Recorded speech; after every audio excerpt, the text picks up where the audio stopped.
Bismillahirrahmanirrahim. Assalamualaikum warahmatullahi wabarakatuh. Selamat pagi dan salam sejahtera untuk kita semua. Kembali lagi kita dalam pembelajaran bahasa Indonesia kali ini. Kita akan melanjutkan materi mengenai cerpen. Pada subbab unsur-unsur yang membangun cerpen. Sudah siap untuk belajar? Sebelum kita mulai, marilah kita berdoa terlebih dahulu. Berdoa, mulai.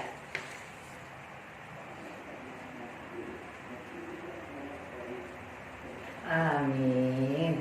Yuk kita mulai. Kompetensi dasar yang harus kita capai pada pembelajaran kali ini adalah 3.9. Pada aspek pengetahuan, yaitu menganalisis unsur-unsur pembangun cerpen dalam kumpulan cerpen. Dan 4.9. Pada aspek keterampilan, mengkonstruksi sebuah cerpen dengan memperhatikan unsur-unsur pembangun cerita pendek.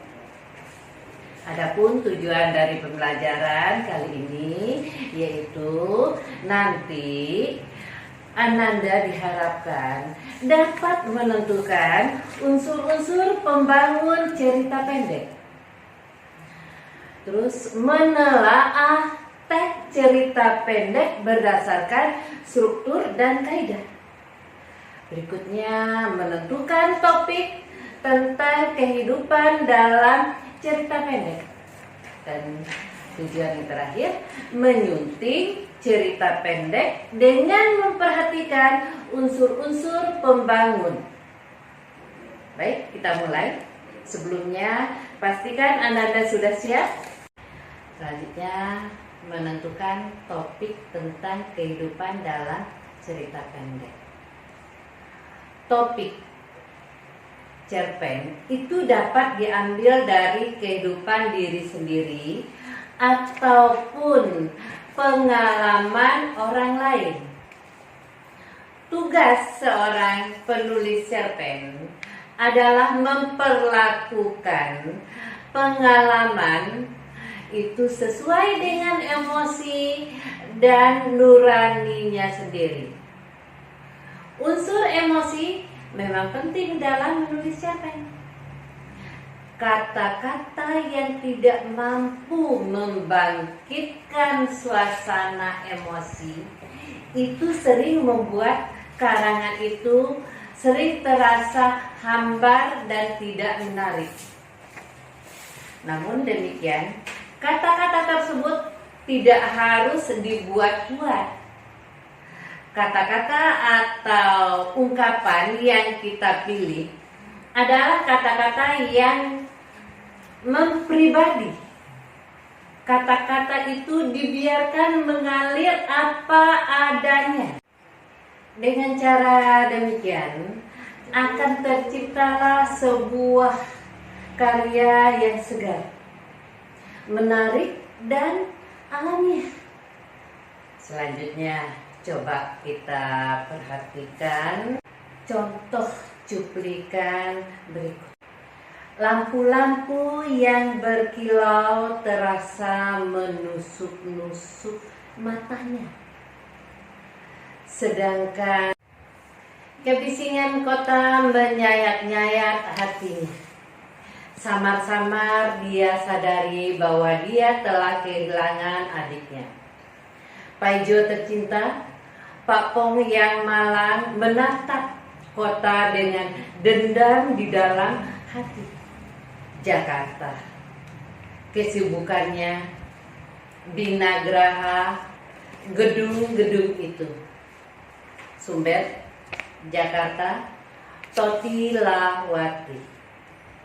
Dari contoh kutipan cerpen ini, bisa kita lihat dan perhatikan kira-kira penentuan topiknya itu seperti apa. Untuk lebih jelasnya, seperti ini penjelasannya. Jadi, memilih kata-kata memerlukan kemampuan yang apik dan kreatif. Pemilihan kata-kata yang biasa-biasa saja, tanpa ada sentuhan emosi, tidak akan begitu menarik bagi pembaca. Jika penulis melukiskan keadaan kota Jakarta, misalnya tentang gedung-gedung yang tinggi, kesemrawutan lalu lintas, dan keramaian kotanya, berarti dalam karangan itu tidak ada yang baru. Akan tetapi, ketika seorang penulis melukiskan keadaan kota Jakarta dengan mengaitkan dengan suasana hati tokoh ceritanya, maka penggambaran itu menjadi begitu menarik.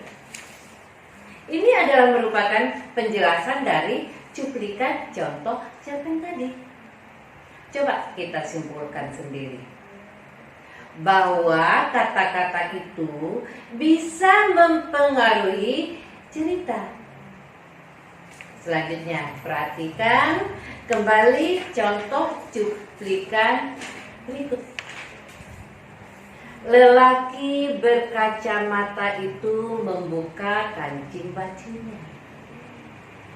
Bagian atas, ia kelihatan gelisah, berkeringat, meski ia sedang berada di dalam ruangan yang berpendingin.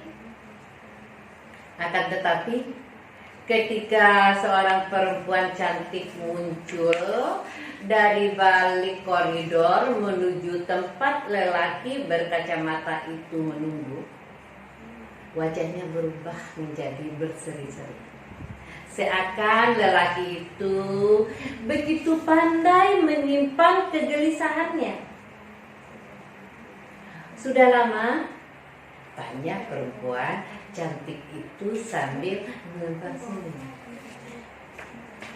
Baru setengah jam, jawab lelaki tersebut setengah berkurang.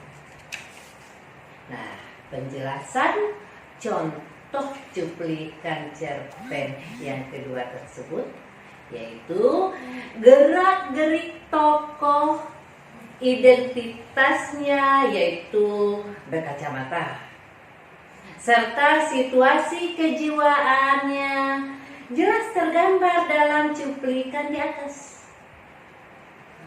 Karakter tokoh benar-benar hidup sesuai dengan kondisi dan keadaan cerita yang dialaminya. Penulis mewakilkan situasi kejiwaan tokoh yang gelisah melalui kata-kata. Membuka kancing baju kemejanya, berkeringat, berubah menjadi berseri-seri. Nah, ini adalah penjelasan dari kutipan cerpen yang kedua tadi. Bagaimana? Bisa dipahami? Kita lanjut.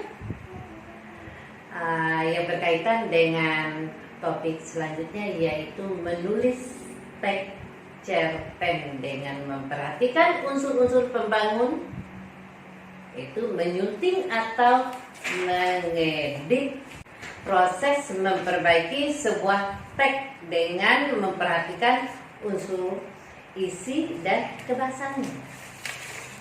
Kaidah di sini berkaitan dengan intrinsik dan ekstrinsik yang telah kita bicarakan di awal tadi.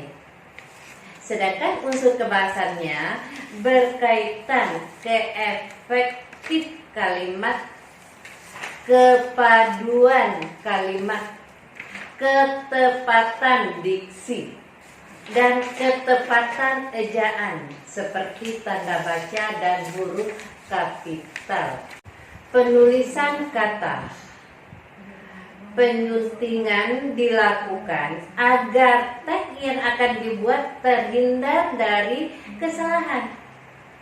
Jadi, proses menulis cerpen itu berawal dari kegiatan menyunting atau mengedit terlebih dahulu. Baik, selanjutnya kita akan menulis karangan, baik itu berupa cerita atau jenis karangan yang lain. Jarang ya yang bisa sekali jadi. Akan ada saja kesalahan atau kekeliruan yang harus diperbaiki. Mungkin hal itu berkaitan dengan isi tulisan, sistematikanya, keefektifan kalimat, kebakuan kata, ataupun ejaan atau tanda bacanya. Oleh karena itu, peninjauan ulang atau langkah penyuntingan atas karangan yang telah kita buat merupakan sesuatu yang penting dilakukan. Nah, itu sebuah gambaran untuk kegiatan menulis atau mengedit. Berikutnya, beberapa persoalan yang perlu diperhatikan berkenaan dengan penyempurnaan karangan yang bentuk cerpen. Yang pertama, apakah ide yang dikemukakan dalam karangan itu sudah tepat atau tidak? Dan sudah padu atau belum? Yang kedua, apakah sistematika penulisannya sudah benar atau perlu diperbaiki? Nah, ini berkaitan dengan uraian yang bolak-balik dan banyaknya pengulangan tentu akan menjadikan karangan itu tidak menarik. Ketiga, apakah karangan itu bertele-tele atau terlalu sederhana? Jika sebuah karangan sangat bertele-tele, maka harus disederhanakan. Begitu juga sebaliknya, apabila karangan itu terlalu sederhana, perlulah dikembangkan lagi. Terus yang keempat, apakah penggunaan bahasanya cukup baik atau tidak? Kita harus memperhatikan keefektifan kalimat dan kejelasan makna kata-katanya. Itulah 4 hal yang perlu diperhatikan berkaitan dengan persoalan penyempurnaan karangan yang berbentuk cerpen. Hal-hal yang dilihat saat menyunting dan mengedit, yaitu yang pertama ejaan. Jadi editor atau penyunting akan melihat teks tersebut menggunakan aturan ejaan yang disempurnakan atau tidak. Jika tidak, maka harus disesuaikan. Itulah pembahasan materi kita hari ini. Semoga materi yang telah disampaikan dapat dipahami dengan baik. Apabila ada yang ingin ditanyakan, silakan disampaikan melalui grup WA atau GCR. Terima kasih untuk perhatiannya. Tetaplah dalam keadaan sehat dan semangat belajar. Jangan lupa kerjakan tugas yang diberikan dengan baik dan jujur dan mengumpulkan tepat waktu. Yuk kita akhiri pembelajaran kita hari ini dengan membaca Alhamdulillah. Wassalamualaikum warahmatullahi wabarakatuh.